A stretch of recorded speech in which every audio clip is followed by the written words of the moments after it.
Welcome to my channel सरकारी job alert. आज हम इस वीडियो में बताने वाले हैं आपको कि मानव प्रजाति क्या सच में नष्ट होने वाली है। हम पूरी सर्वे और यूनिवर्सिटी की सर्वे के अकॉर्डिंग बात करेंगे, रिसर्च के अकॉर्डिंग, कि क्या है पूरा माजरा। क्या सच में खत्म होने वाली है? क्या सच में नष्ट होने वाली है मानव प्रजाति? तो चलिए वीडियो शुरू करते हैं। सन 1685 ईस्वी में एक आइलैंड पर डोडो नाम का पक्षी, डोडो नाम की प्रजाति रहा करती थी। उस आइलैंड पर इंसानों का आना शुरू हो गया और इंसानों ने उस डोडो नाम के पक्षी के अंडे खाना शुरू कर दिया। और जब अंडे खाने शुरू कर दिया, डोडो पक्षी धीरे धीरे विलुप्त होना शुरू हो गए। सन 1688 में 2 साल बाद वो पक्षी देखा गया। तब किसी को यकीन नहीं हुआ कि दोनों पूरी तरह से लोग विलुप्त हो गई है प्रजाति। इसके बाद 100 साल बाद और लगे, तब जाकर ये घोषणा हुई कि अब धरती पर डोडो नाम की प्रजाति पूरी तरह से विलुप्त हो गई है। पहले के मुकाबले अब हम अधिक बेहतर तरीके से ये जानने और समझने लगे हैं कि धरती से किसी जीव जंतु का अस्तित्व किस तरह से मिट जाता है। लेकिन क्या आपने सोचा है कि कभी ऐसा दिन भी आ सकता है कि जब इस धरती से इंसान पूरी तरह से खत्म हो जाए? क्या कोई महामारी या क्लाइमेट चेंज या फिर इंसान के हाथों विकसित की हुई कोई अत्याधुनिक तकनीक जो इंसानों के लिए काल बन सकती है? क्या ऐसा हो सकता है? इंसान का अस्तित्व क्या पूरी दुनिया में, पूरे वर्ल्ड में खत्म हो सकता है? इसके बारे में काफी शोध होते रहे हैं और हो भी रहे हैं। किन हालातों में पृथ्वी का जीवन खत्म हो जाएगा? धरती पर जिससे जीवन को बल मिलता है, हम इंसान अगर धरती पर मौजूद तमाम संसाधनों का दोहन कर रहे हैं, हम प्रकृति पर निर्भर हैं। हमारा अगर अस्तित्व खत्म हो जाएगा तो ये मानव जाति के लिए सबसे ज्यादा बुरा और क्या हो सकता है। अस्तित्व खत्म होने का मतलब ये नहीं कि पूरी मानव जाति ही खत्म हो जाएगी। ऐतिहासिक तौर पे सभ्यताएं पहले भी नष्ट होती रही हैं। मानव जाति के इतिहास में ऐसा दोहराते रहे हैं कि सभ्यताओं के साथ इंसान प्रजाति भी खत्म होती रही है। जब मनुष्य का अस्तित्व संकट पे आ जाता है तो इसका दूसरा पहलू ये है, 1000 साल बाद भी कुछ ऐसा जरूर होता है जिसकी वजह से लगभग 1/3 मानव की आबादी नष्ट हो जाती है। और ऐसा हुआ भी है और बहुत बड़ी संख्या पे लोग मारे गए हैं। 76,000 साल पहले तो ऐसा भी हो चुका है कि 90% मानव जाति ही खत्म हो गई थी। जेनेटिक रिसोर्स बताते हैं कि धरती पर एक समय ऐसा भी आया था जब कुल मिलाकर करीब 10,000 लोग ही पृथ्वी पर बचे थे। कभी ऐसा नहीं हुआ कि मानव जाति इस धरती पर पूरी तरह से खत्म हो गई हो, लेकिन इसका मतलब यह नहीं कि भविष्य में कभी ऐसा नहीं होगा। Climate change, artificial intelligence, bio engineering और न्यूक्लियर बम, ये कुछ ऐसे खतरे हैं जिनके लिस्ट साइमन और उनकी टीम ने तैयार की है। 1940 के दशक में सुपर पावर्स अमेरिका और सोवियत रूस एक दूसरे को तबाह करने में उतारू थे। तब दुनिया की आबादी पर खतरे के बादल मंडरा रहे थे। इस युद्ध में सबसे बड़ा खतरा अमेरिका और रूस के बीच न्यूक्लियर वॉर पर होगी। हमारी पृथ्वी को तबाह करने में इस वॉर का काफी उपयोग था। न्यूक्लियर बम अगर युद्ध में शामिल होता है, इसका उपयोग किया जाता है, तो न्यूक्लियर बम के धमाकों से पर्यावरण में धूल के विशाल कण जो भारी मात्रा में जिनके ठिकाने होंगे वो बादलों से ऊपर चले जाएंगे।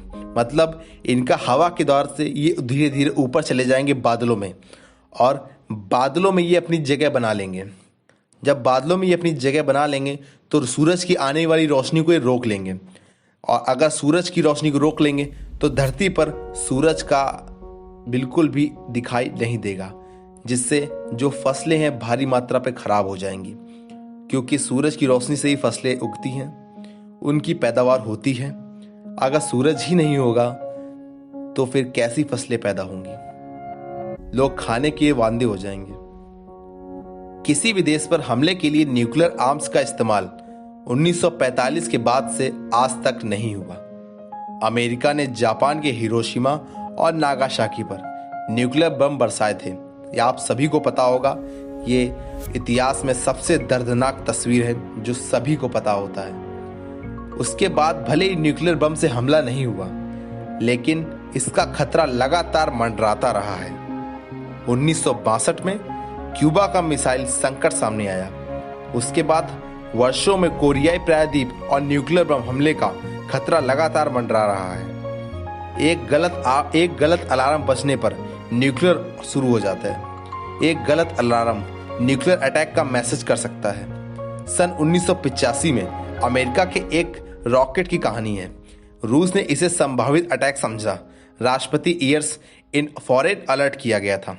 किस्मत की बात यह थी कि उस वक्त राष्ट्रपति कम नशे में थे और उन्होंने कहा, नहीं, यह कोई अटैक नहीं है जिसका जवाब देने की ज़रूरत नहीं है। क्या संभावनाएं हो सकती हैं? उतना बजाइए कि ऐसी कोई आंकड़ा मौजूद नहीं है। हमारे दूसरे विशेषज्ञ बताते हैं कि न्यूक्लियर अगर इस्तेमाल होता है तो मानव जाति के लिए काफ़ी खतरा है। उसका अस्तित्व खतरे में हो पड़ सकता है। अस्तित्व खत्म करने का ये गंभीर इस्तेमाल हो सकता है। इस बारे में अभी पक्के तौर से मौजूद नहीं है हमारे पास कि एक दिन में ऐसा होगा कि धरती पर सब खत्म हो जाएगा, पूरी प्रजाति ही खत्म हो जाएगी। पर एक दिन ऐसा जरूर आएगा कि धरती पर सब खत्म हो जाएगा।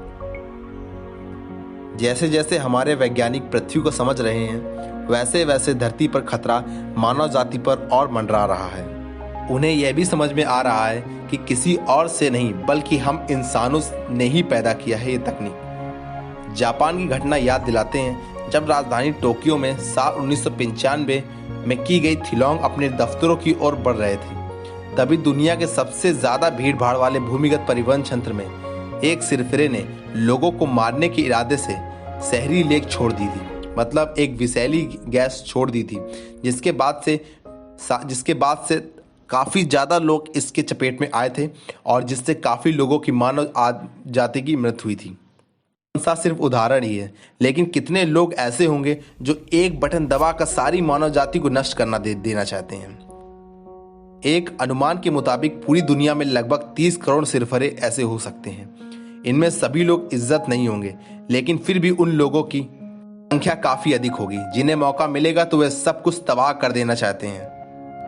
हमारी विशेषज्ञ जो यूनिवर्सिटी कॉलेज लंदन में पॉपुलेशन साइंस पढ़ाती हैं, इनका मानना है कि आज मानव जाति के पहले के मुकाबले कई ज़्यादा एनर्जी और संसाधनों की ज़रूरत है। क्लाइमेट चेंज इसका काफ़ी बड़ा तबाही मचा सकता है।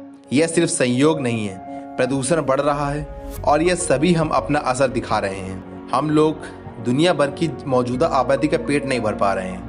दुनिया भर में लोगों का पेट भरने के लिए पेट्रोल की महत्वपूर्ण आवश्यकता है, नाइट्रोजन वाले खाद की आवश्यकता है, बम्पर पैदावार के लिए ज़रूरी है जो, इसलिए खाने की टेबल तक खाना पहुंचता रहे, यही बहुत ज़रूरी है। क्योंकि अगर न्यूक्लियर बम और किसी भी तकनीक का या क्लाइमेट चेंज हुआ तो इस इंसानों की प्रजाति का विलुप्त होने में टाइम नहीं लगेगा। ये ऐसी टेक्नोलॉजी है जो इंसान ने खुद बनाई है और धीरे धीरे अपनी ही पृथ्वी पर होने वाली सारी गतिविधियों को खुद ही जिम्मेदार होगा।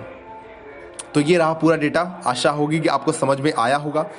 प्लीज़ कमेंट बॉक्स में बताइए कि आप कैसी लगी वीडियो और प्लीज़ अपनी राय ज़रूर दीजिए इस वीडियो पे, क्योंकि आपकी राय बहुत महत्वपूर्ण है। And please subscribe my channel and share. धन्यवाद। जय हिंद।